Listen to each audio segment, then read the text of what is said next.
cette idée de confiance, c'est quelque chose qui a traversé ces assises. C'est-à-dire que les gens se rencontrent, apprennent à se connaître. Après, il faut qu'ils donnent leur confiance pour s'engager. Oui. Ça prend un peu de temps. Oui, ça prend du temps.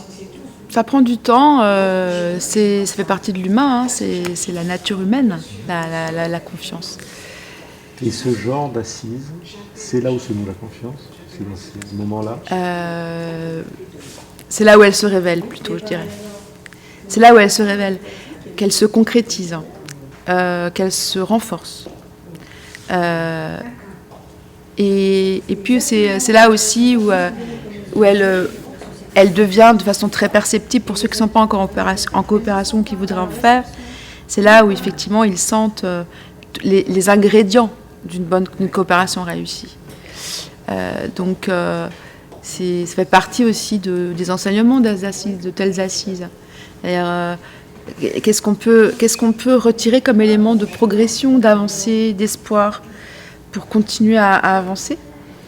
Et ça redonne des forces, ça redonne confiance collective dans le fait que ce qu'on fait depuis des années a des résultats, a des impacts et change le cours des choses. Donc c'est ça qui est très important. C'est important de le signaler, de le concrétiser, de le formaliser. Mais après, sur la question des assises du département de l'Aude, bien sûr, il y a une partie qui est un peu classique sur les assises. Cette partie classique est inévitable. Elle est inévitable. C'est l'aspect protocolaire. Je dirais, oui. Ça peut être aussi l'aspect un peu langue de bois oui. de certains discours que l'on assume parce que ça fait partie d'un rituel. Et les gens l'écoutent et après, on sort de la salle et ce qui se dit dans le couloir est plus important peut-être. Alors ça, c'est un autre enseignement d'assises. C'est-à-dire que ce qui est très important, c'est de laisser du temps en dehors des temps plénières, table ronde, etc., de formaliser du temps pour que les gens aient du temps. Voilà. Souvent, les retours qu'on a, les remarques qu'on nous fait dans les assises, c'est qu'il y a tellement d'enchaînement de temps que les gens n'ont pas le temps de se parler. Donc là, on a fait des pauses café assez longues et on a formalisé toute une matinée de ce qu'on appelle B2B. Toute une matinée où les personnes n'avaient rien d'autre, pas d'autre obligation, et donc pouvaient se rencontrer, faire des réunions de travail, etc. Ça a été apprécié, je pense, justement, parce que c'est très important d'avoir du temps en dehors. Et bien sûr, on parle et on débriefe, etc.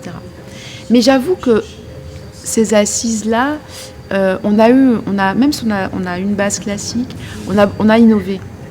On a innové. Et même, honnêtement, les interventions de Sébastien Lecornu et de la ministre de l'Intérieur du Liban n'ont pas été trop langue de bois. Très honnêtement, je trouve qu'ils ont été dans le move de l'état d'esprit qu'on a voulu mettre.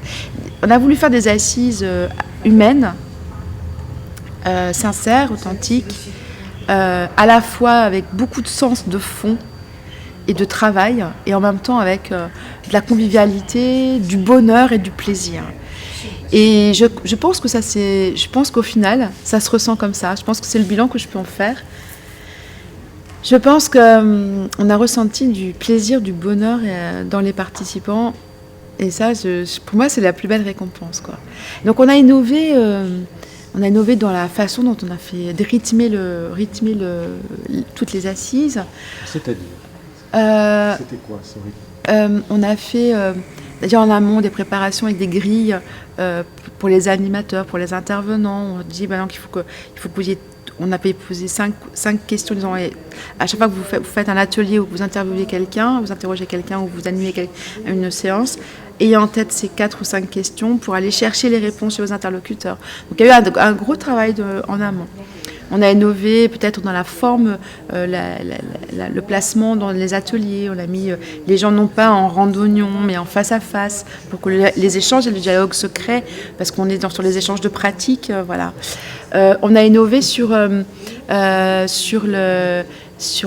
repas, puisque que ce soit le midi ou le dîner dit officiel, on a fait travailler des centres de formation d'apprentis. le lycée Charles Cros, donc qui dépend de la Chambre de commerce, et le CFA, le Centre de formation des apprentis de Lézignan, qui dépend de la Chambre de métier. On a travaillé avec eux et en leur permettant d'avoir la présence de 2 chefs libanais qui sont venus du Liban, de notre territoire de coopération, Srarta et Dan. Et ces 2 chefs sont venus passer du temps avec les professeurs et les chefs et les apprentis des 2 CFA pour qu'ils inventent de la cuisine qui a mixé la rencontre entre l'Aude et le Liban, entre la France et le Liban. Et ça a donné lieu à quelque chose d'extraordinaire en termes d'aventure humaine. Ces jeunes étaient super fiers de faire à manger pour le ministre, étaient super fiers d'être dans un colloque international et d'être mis à l'honneur. Voilà. Et voilà. Pour moi, ça fait partie d'une grande innovation dont je suis très fière parce que on est dans la transmission, dans la reconnaissance de la jeunesse, dans le fait que l'international, c'est aussi une façon de former et d'acquérir des compétences, une confiance en soi, une ouverture sur le monde. Les apprentis, on leur aurait fait un cours sur le Liban, en leur disant voilà le Liban, on leur a expliqué, ça n'aurait pas marché. Là, ils ont compris. Ça leur a débloqué quelque chose dans l'esprit. Et moi, je pense que toute graine d'ouverture d'esprit qu'on pose, il ne faut jamais se priver de planter toute graine d'ouverture d'esprit, parce que c'est comme ça qu'on va faire des humains qui vont aborder le monde de façon dans la paix, la fraternité et le respect de la différence.